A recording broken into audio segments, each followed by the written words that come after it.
Good morning, good evening, good afternoon, wherever you are. It's Charles here from Just Pen and Paper, and today I wanted to catch up. It's been a few weeks actually since I've recorded a video, and I'm feeling slightly guilty about that. I've been away on holiday to very sunny Morocco and I say very cold, but very different Scotland on holiday, and that was lovely. Time to think, time to reflect, but now firmly back at the wheel. I must confess, I did get slightly dragged back into a lot of tech recently. Very busy at work, and I found myself doing more and more dragged into the day-to-day technology, email, etc. And I've been pushing myself out over the past week or so to get back and reconnect with Analogue. Not to say that I haven't been using lots of Analogue, but not as much as I would have wanted. I read this book while I was away on holiday. It's an enjoyable book.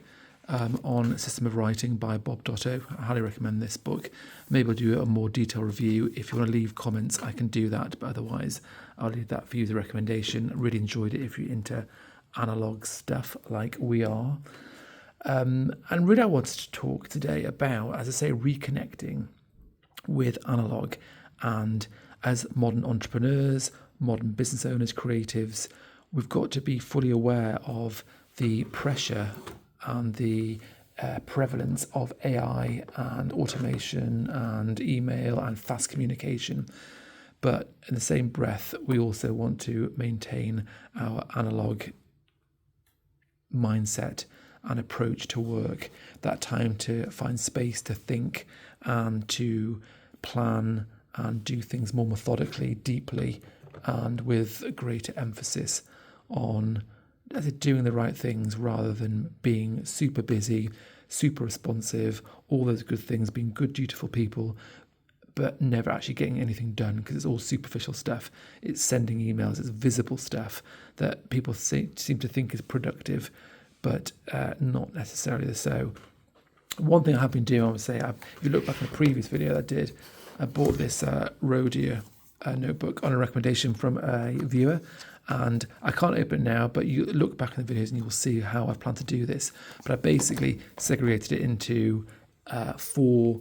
So if you open a page out, you've got quarters, and I'm putting the top left-hand quarter of each page, each double page, the day's kind of diary thinking, thoughts, where I'm up to. And the idea then is I can look back. So next year I'll be on the second half of the page, and I'll look back at the same date to the previous year and be able to reflect on my progress to be able to get 4 years into the future.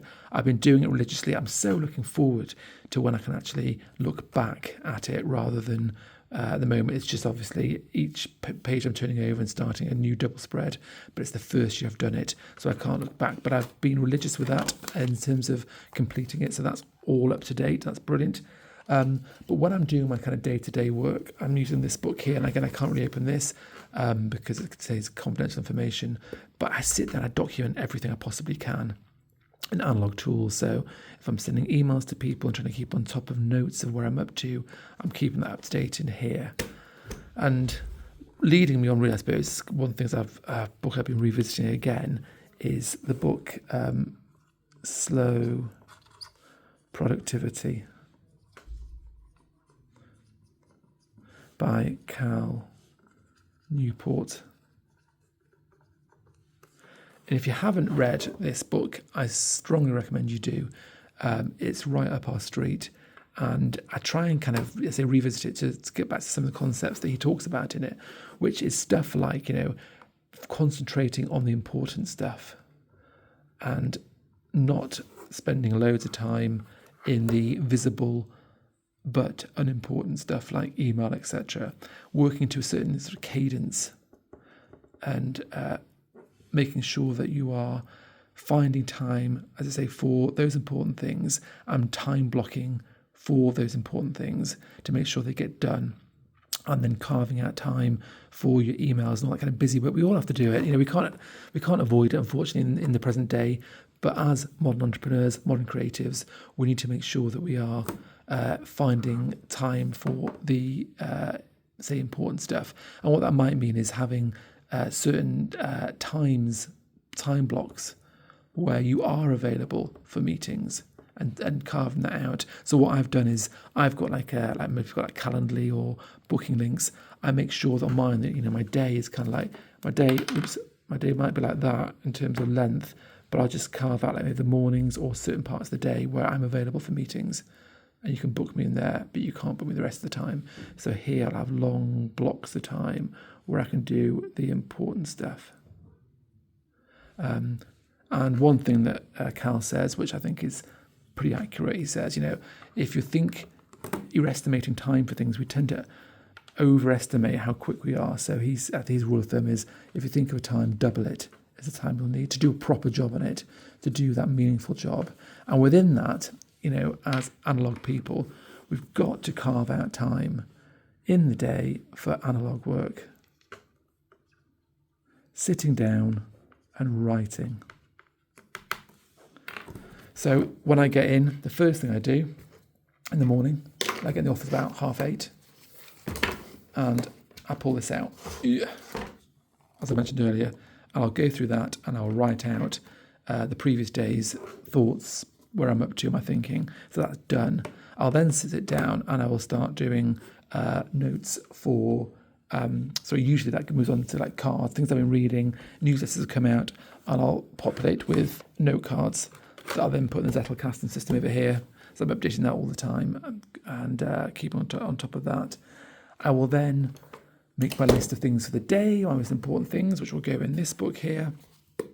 And I will, as I map out, and just trying to keep it to a list of 3 to 5 really important things that I need to get done in the day. And as I'm progressing through the day, I'm also documenting in this. But before I get to that, I say I would have spent, ordinarily, I try and spend at least 2 hours a day on proper thinking, analog writing. And it's this concept of working on the business, not in the business. And I think there's a sense of that for analog work, but also working on yourself, kind of not in yourself, in the sense of you are surveying what you're doing and making sure that's the most important time, and that's the best way you can be spending your time.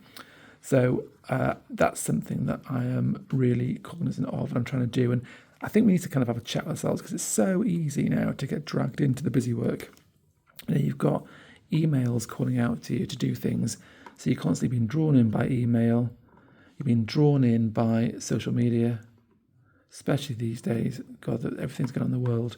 And then you're drawn in by just other kind of, instant messages, etc., pinging on your phone, and making sure that where possible you just blank those out and have time just to turn off